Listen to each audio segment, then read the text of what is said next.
Hey y'all, what's good, beautiful people? It's your girl Tay, and I'm here yet again with another update video. So definitely make sure you guys smash that like button, comment down below, subscribe, plus push your post notification bell button so that way anytime I upload a video, you will be notified. So I'm actually in training, you guys, right now. I am recording this video on my 15-20 minute break or whatever. So we're gonna try to get this in, get it quick.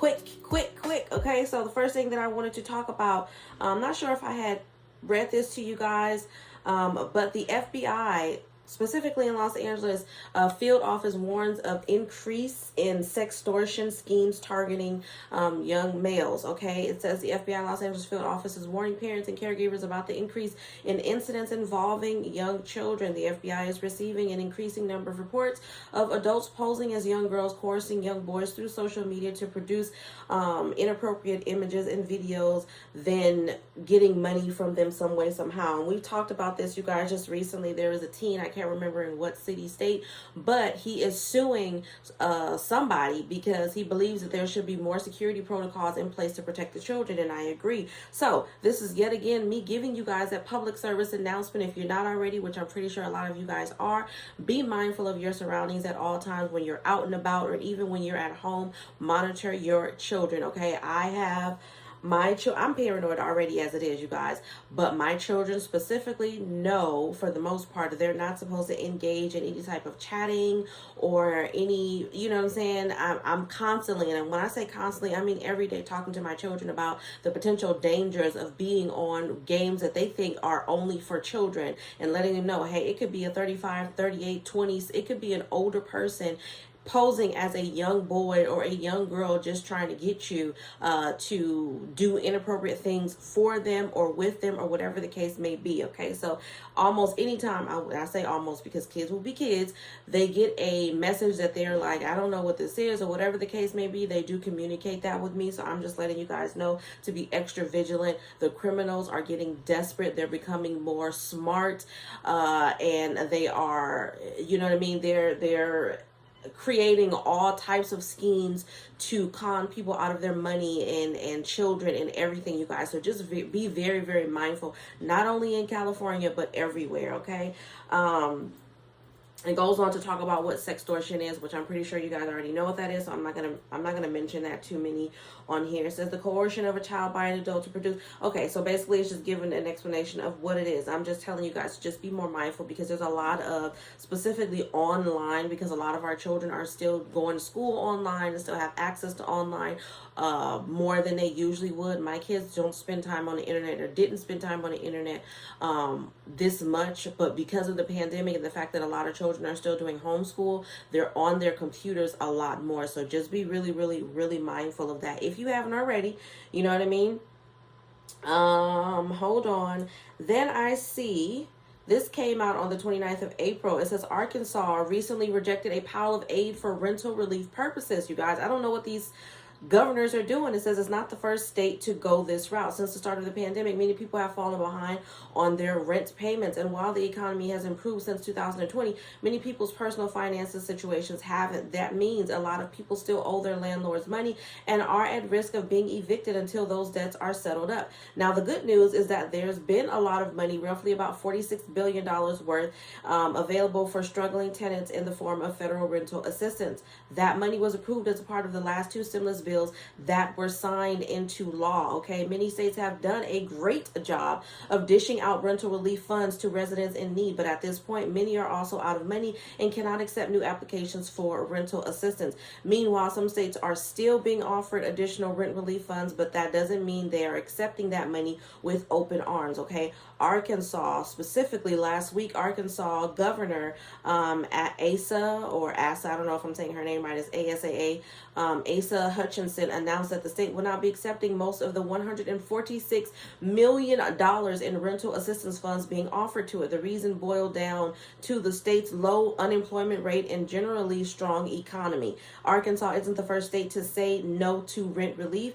We also have Nebraska recently rejecting a round of aid as well. It says it's not just a strong state economy that prompted Arkansas to say no to that aid. Governor Hutchinson pointed to the fact that the state has rental assistance programs that were in place prior to the pandemic for the purpose of promoting housing stability among residents. Okay, as such, he feels, my bad.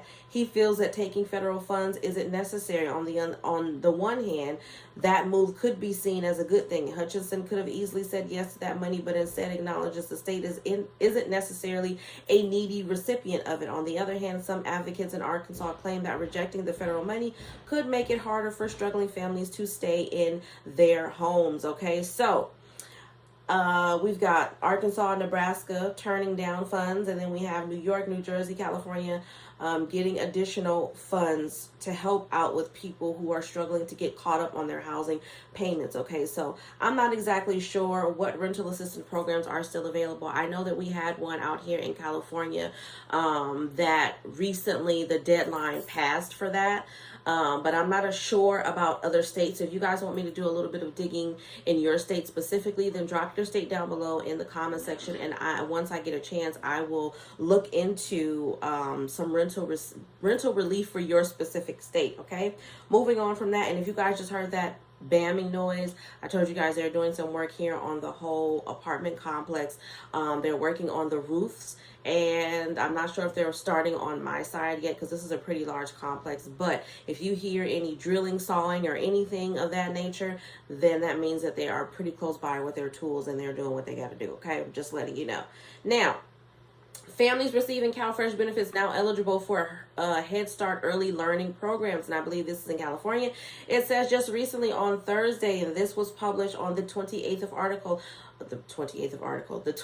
April. On Thursday, the Office of Head Start announced it would expand its definition of public assistance to include families receiving Supplemental Nutrition Assistance Program, which is SNAP.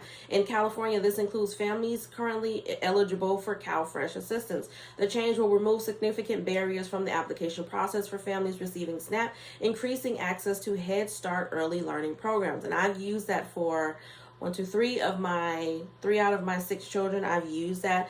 My son was going to an early Head Start program. I think he started that when he was like 2.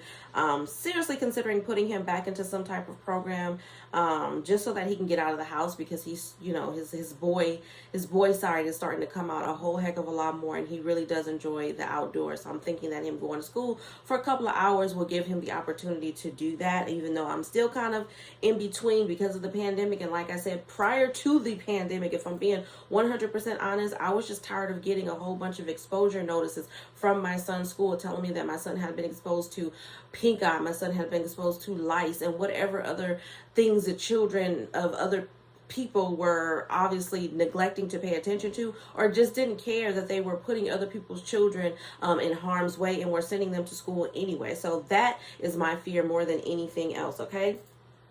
This, however, it says this is a win towards equitable access to early learning opportunities for many families in Los Angeles County confronted with food insecurities. Okay, so all of this is great news today. I'm really, really happy that they're stepping up in certain areas. They're providing more assistance in certain areas. They need to do a little bit more across the USA.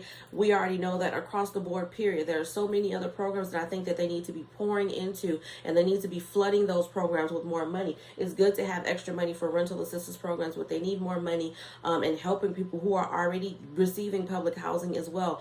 They need to have more money to get people off of that list who've been sitting on these lists for 8 to 10 years. Nobody's paying attention, or they are, and they just don't think that it's that big of a deal. Why have an assistance program available, but it's not assisting anybody? I know people, and some of you guys have even commented down below. Myself personally, I remember looking into Section 8 in 2000 and I want to say 8 or 9. I put myself on the list.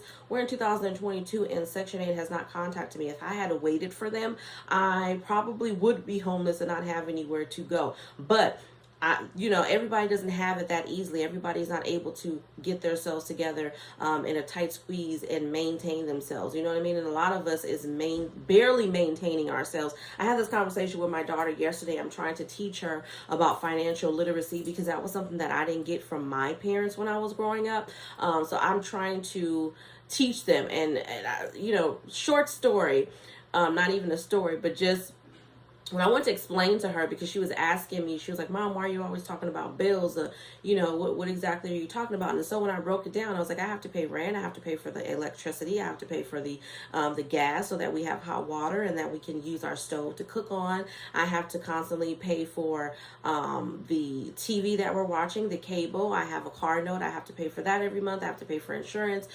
She literally was like, I didn't know that you have to pay for the house every month. And I was like, yeah, everybody has to pay for their house every month except for when you're a child and you're living with your parents. But I thought that was the funniest thing, that she just wasn't aware. She was oblivious to it. Okay. I don't know why I went off on a tangent there, but we're going to get back on track, because like I said, I'm doing this on my break and I got 5 minutes left. So we're going to wrap this up right now. Okay. So I am going to give you guys the information for emergency SNAP maximum benefits for the month of May really quickly, you guys, and then I'm going to start editing this video and get it out to you. But some good news. I think that they're trying. You know what I'm saying? The Biden administration, they're trying as hard as they can. This is how I feel about the situation. I feel like, honestly, with all of us, and that's myself included, especially when it comes to things in politics and things of that nature, people are going to choose sides. And a lot of the times, I feel like personally, a lot of times, depending on the president that was in office prior to the new president coming in, people don't realize that the new president has to clean up sometimes things that the previous president might have created. You know what I mean? The new president has to create solutions for problems that may have been created by the previous president. So I'm not trying to give a lot of kudos and high fives to the Biden administration or to President Biden himself, but I am saying that I do have a slight bit of understanding in the fact that the president that was in office before him created a lot of issues for us as a country as a whole. Okay, so I can appreciate some of the small strides that they are taking. Do I think that they can and should be doing more? Absolutely, yes. But I'm understanding and giving the benefit of the doubt where I can anyway. Okay, so moving on from that, emergency SNAP maximum benefits for the month of, May. We have 2 additional states that has been added on, and that is Illinois and I think Oklahoma. So as of right now, today, it is 10:40 in the morning for me, Pacific Standard Time. As of right now, we have Alabama June 1st, California June 11th and 18th, Colorado May 8th and May 13th, DC regular issuance, Georgia May 27th, 28th, 30th, and 31st, Hawaii June 13th, Illinois, May 21st through the 29th. Indiana, we have May 5th through the 23rd, odd days only.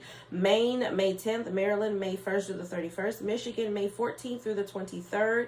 New Hampshire, May 3rd and the 20th, June 3rd and the 17th. New Jersey, May 1st through the 5th. New Mexico, all month long. North Carolina, May 22nd through the 31st. Ohio, May 27th. Oklahoma, May 10th through the 15th. Oregon, May 10th, 27th, and June the 1st. Pennsylvania, May 14th, and then the 17th through the 21st, and then the 24th through the 27th, and then July 8th. Rhode Island, May 3rd. South Carolina, May 1st through the 19th for currently approved, and then May 1st through the 31st for newly approved. Texas, May 2nd through the 6th. Virginia, May 16th. Washington, May 3rd through the 20th, staggered.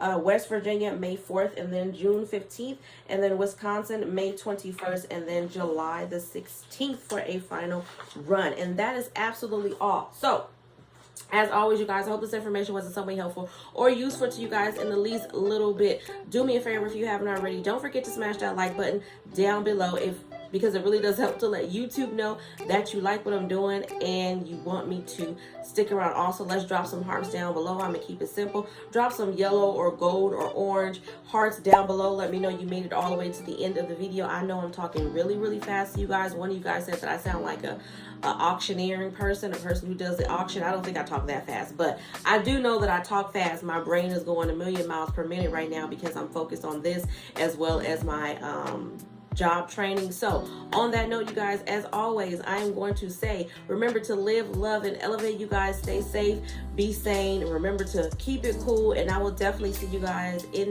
the next video. Peace, y'all.